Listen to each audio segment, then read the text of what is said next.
Monsieur Emer Danker, la parole.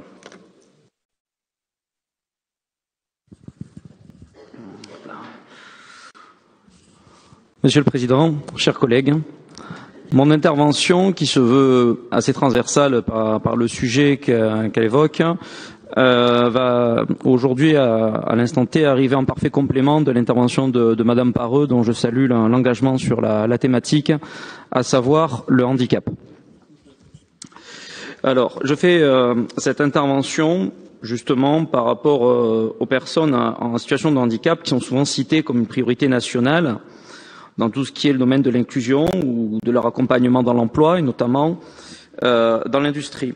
Comme vous le savez, il ne peut être question d'inclusion, d'intégration sans disposer d'une solide offre de formation donnant accès à un emploi. Et à ce jour, nous devrions prendre nos responsabilités en palliant aux carences dans ce secteur au sein de notre bassin de vie et d'action. Plusieurs défis sont à relever.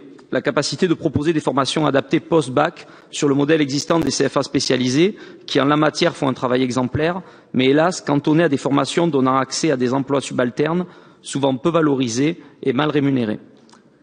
Je vous pose une question. Est-il éthique d'accepter qu'à des fins d'insertion rapide, soit envisageable que des jeunes en situation de handicap n'aient pas un accès équitable à des emplois supérieurs?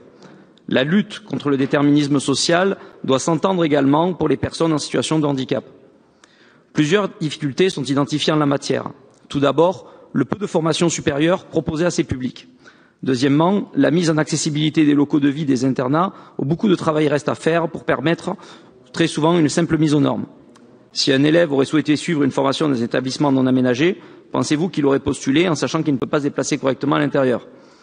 Combien de vocations ratées doivent-elles être à déplorer? De plus, notre région, bien qu'elle n'en ait plus les compétences, se veut volontariste en termes d'accès à l'apprentissage. Alors que le gouvernement a la volonté de mettre en place le dispositif d'un jeune, une solution, aujourd'hui les exemples sont nombreux pour dire qu'en région centre, nous sommes trop souvent face à un jeune handicapé, un jeune en échec. Pour donner un exemple concret, et bien que cela soit de la compétence des départements, me direz-vous, en Eure-et-Loir, les notifications d'accord pour les transports adaptés de type VSL n'ont pas pu être validées avant fin octobre, mettant en péril la formation et l'emploi de plusieurs dizaines de jeunes dans nos lycées et en apprentissage dans les entreprises. Ceci n'est pas une compétence régionale, mais ceci illustre les limites de la pluralité des acteurs dans ce domaine. Il n'existe pas non plus de bourse de stage ou de contrat à destination des jeunes handicapés en recherche d'apprentissage. Ce travail devrait être mené en partenariat avec les CCI et être accessible au sein d'un guichet unique mis en place par la région qui regrouperait tous les dispositifs existants. Un tel onglet pourrait avoir sa place sur la plateforme IEPS notamment.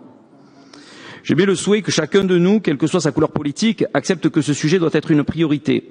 Car si, selon Nelson Mandela, reprenant Gandhi, c'est à la capacité de s'occuper de ses prisonniers que l'on évalue le degré d'une civilisation, chez nous, on pourrait dire que c'est à la capacité de s'occuper de nos jeunes handicapés que l'on mesure le degré de faillite de la nôtre.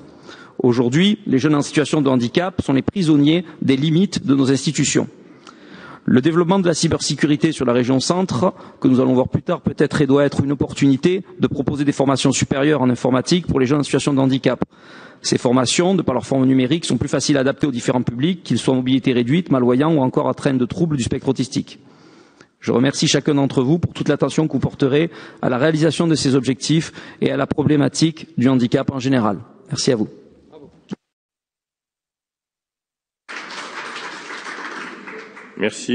Merci, Monsieur Emer Danker.